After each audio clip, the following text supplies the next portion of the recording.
Halo guys, ini namanya Alfa dari 1B. Halo, aku mau ke Jagar Alam, ikutin aku ya. Let's go. Ya, sekarang aku dari Pasir Putih di Jagar Alam. Monyetnya tapi jahil. Aku mau jalan-jalan Ke Jagar Alam. ke Jagar Alam. Tangan jangan ngepal, keduanya tangan jangan dimasukin ke saku. Oh. Nah, kalau tangan kita ngepal atau dimasukin ke saku, dikira mau ngasih sesuatu. Makanya kera itu nyerang. Jadi triknya angkat tangan gini, ah. Nah, cuma angkat tangannya jangan terlalu atas, takut keranya pada pingsan. Boketek. Iya. Ayo jalan ah. Bunker teh. Oh ini teh bekas bunker. Ya, nanti ada di dalam lagi. Oke siap. Bunker atau gua Jepang. Kita foto dulu ya. Ya ini bunker gua Jepang. Oh ini bunker. Bunker bekas gua Jepang. Hati-hati nak.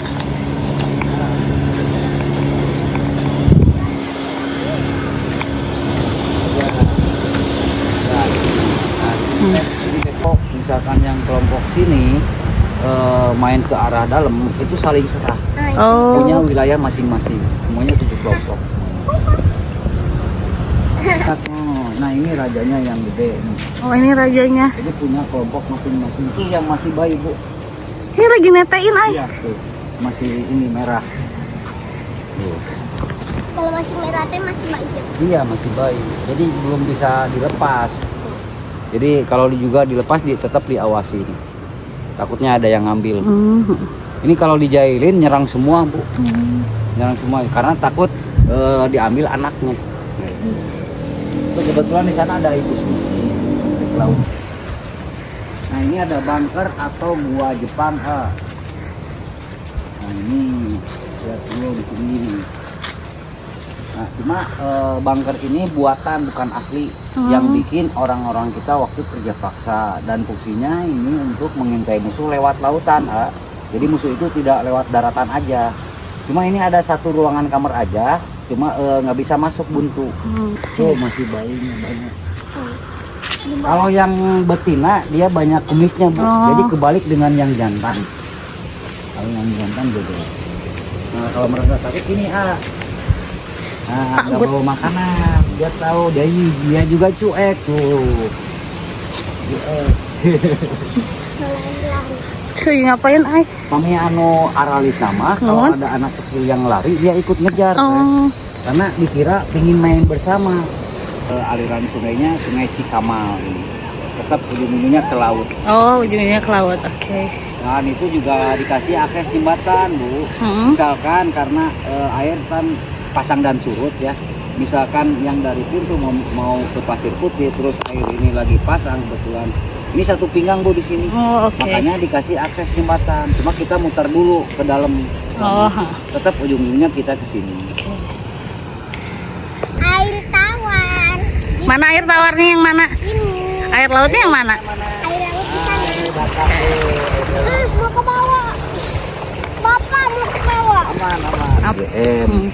Jadi ini teh perumahan untuk anak-anak yang KKN gitu ya. Yang KKN. Oke, siap. Dari Unpad, Unsil, UGM, ITB. Jadi untuk acara penelitian. Nah, kalau mereka nginep di sini atau ada acara penelitian itu sampai ada yang 1 bulan, 2 bulan, 3 bulan. Kalau yang dari perhutani itu sampai 6 bulan. Jadi untuk penerangan malam cuma di sini aja. Nah, ini bentuk rumah yang suka dipakai untuk KKN.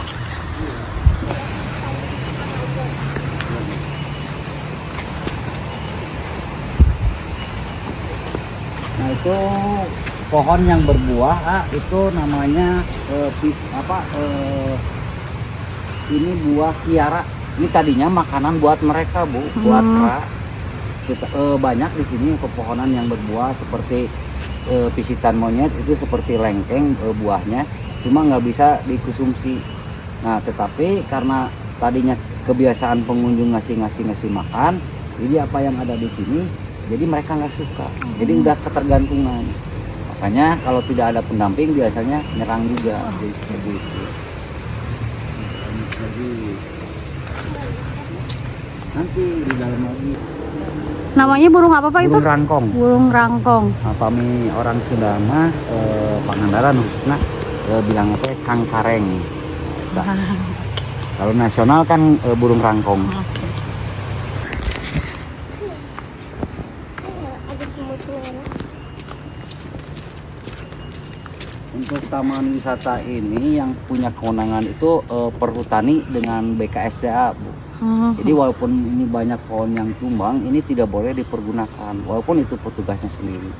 Dan misal yang dipotong-potong ini yang tadinya itu istilahnya menghalangi jalan. Nah, dari pihak petugas potong-potong tapi digeser lagi ke pinggir. Oke. Nggak boleh diambil.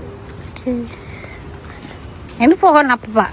Yang Oh sama seperti yang tadi Kiara. oh Kiara ya. Ya, Kiara yang tadi yang ada berbuah itu. Nah, kalau itu kokosan monyet atau pisitan. Mana? Nah, itu. Tuh yang nempelnya jadi berbuahnya itu di batangan kayu, ah. Jadi bukan di ranting atau tangkai. Iya, jadi kalau lagi lebat batangan kayu itu tertutup sama buah itu kokosan monyet. Cuma tidak bisa dikonsumsi. Lanjut lagi. Teman-teman, ini gua Jepang ya. Ada di Cagaram ini ada gua Jepang juga loh. Di Cagar Alam teh ada gua Jepang juga. Terus Kerajaan ada peradabannya zaman masa adanya Jepang di sini. Cuma kalau untuk gua-gua alam itu bukan masuknya ke sejarah, tapi legenda. Nah, kalau yang masuknya sejarah mungkin yang salah satunya ini gua Jepang, Bu. Nah, itu sejarah kita. Dan yang kedua nanti ada yang dikatakan sejarah prasejarah, Bu. Jadi sejarah sebelum mengenal tulisan, yaitu dari peradaban abad 8 itu ada sebuah kerajaan Pananjung. Nah, sebelah sini. Ya. Untuk luas hutan ini ya, Cagar Alam ini luasnya itu hampir 500 hektar. Nah, kalau untuk kunjungan wisatanya ini 3,7,3 hektar. Jadi masih banyak hutan yang belum terjamah sama pengunjung, terkecuali petugas perhutani dengan BKSDA. Lagi leluhur. Nah, ini pernah dipakai sama Antep jejak leluhur untuk mengungkap sejarahnya Pangandaran. Karena dulunya bukan Pangandaran tapi Pananjung. Walaupun sekarang udah peradaban modern, tetap nama Cagar Alam ini dikatakan Cagar Alam Gunung Pananjung karena ngambilnya dari sebuah kerajaan Pananjung. Kita akan lihat ke dalam lagi. paling dalam. Ini ada peninggalannya, situs batu. Wah, jalannya licin ya. Habis hujan, awas ini dirawat tiap hari. Cuma kalau beliau istilahnya relawan, istilahnya bukan dari pemerintahan, dan mereka beliau ini belum dapat gaji. Kalau gua Jepang mah udah CPNS, Bu. Udah dapat gaji. Kalau ini sebetulnya harusnya ini dulu yang didahulukan karena sumbernya Panganan berawal dari sini. Seharusnya. Karena ini kan peradaban abad 8. Jadi kesimpulannya bahwa abad 8 sampai abad 16 itu sudah ada kehidupan seperti itu.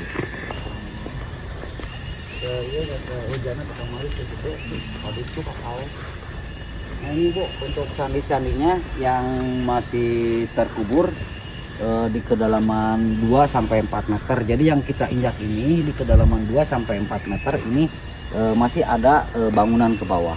Ini juga sering mengadakan eskavasi atau penggalian sama orang arkeolog. Cuma untuk eskavasi dilakukan. Nah, ini yang dikatakan untuk peninggalan zaman ininya, ini ada yang dikatakan batu kalde.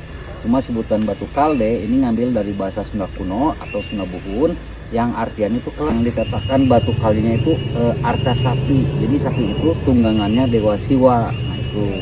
Nah, ini ada yang berbentuk kotaknya.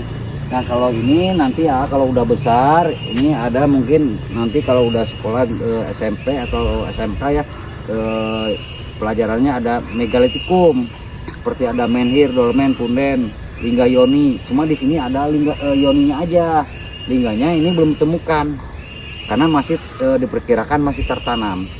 Nah, kalau yoni ini tempat sesaji atau tempat peribadatan umat Hindu melambangkan adanya perempuan. Lingganya itu melambangkan adanya laki-laki. Jadi kalau dipasangkan ke lubangnya, ketinggiannya kira-kira 1 meter ke atas sebuah batangan, kalau dipasangkan ini persis dengan Monas, Bu. Jadi yang saya sempat dengar juga dari ahli sejarah bahwa Pak Karno itu terinspirasi bikin Monas di antara Bationi sama Lingga. Karena untuk Monas sendiri setelah peradaban modern, jadi ini simbol selalu berpasangan, seperti itu. Terus itu yang ada baling-balingnya batunya. Kalau di Bali ini bilangnya batu Padmasana. Padmasana itu lambang bunga teratai atau tempat duduknya Dewa Matahari.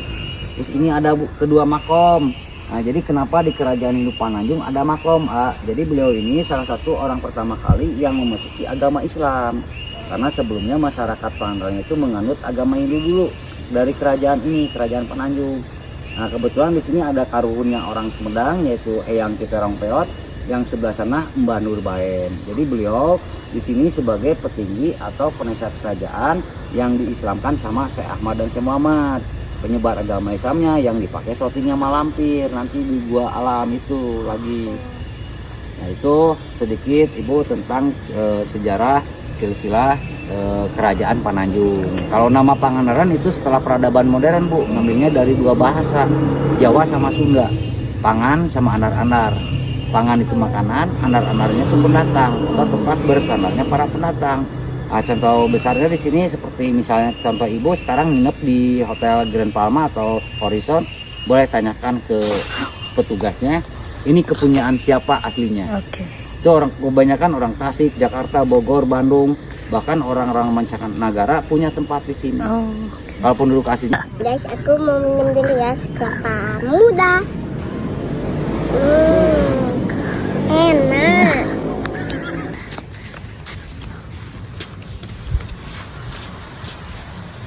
Nah, kalau roda-roda ini, kalau yang bambu-bambu ini alat tangkap tadinya itu orang-orang Bugis, Bu, untuk menangkap udang rebon bahan terasi.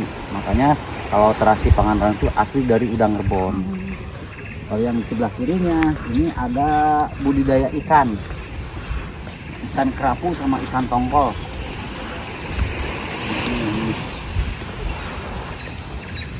Oh itu. Bulu. Hey.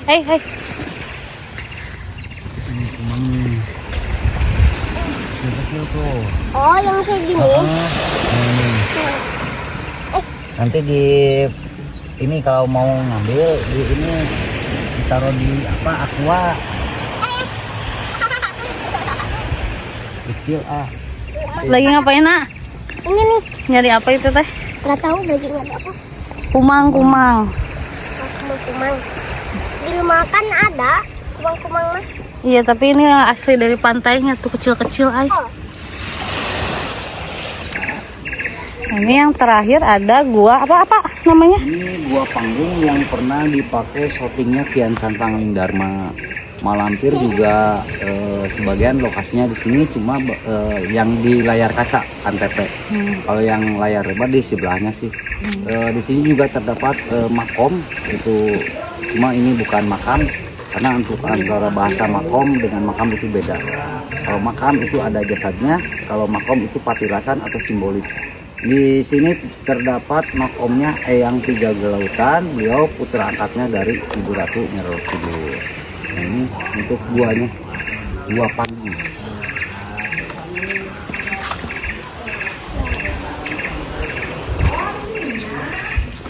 Banyak juga yang wisata religi, Bu. Karena seperti daerah Pamijahan. Jadi gua alam ini hasil kikisan air laut sama air hujan. Terbentuklah sebuah gua alam. Beda dengan gua Jepang, Bu. Kalau gua Jepang mah itu buatan, bukan asli. Ini salah satunya gua alam yang. Nah, ibunya mau foto-foto juga boleh di sini. Tidak ada pantangan buat foto.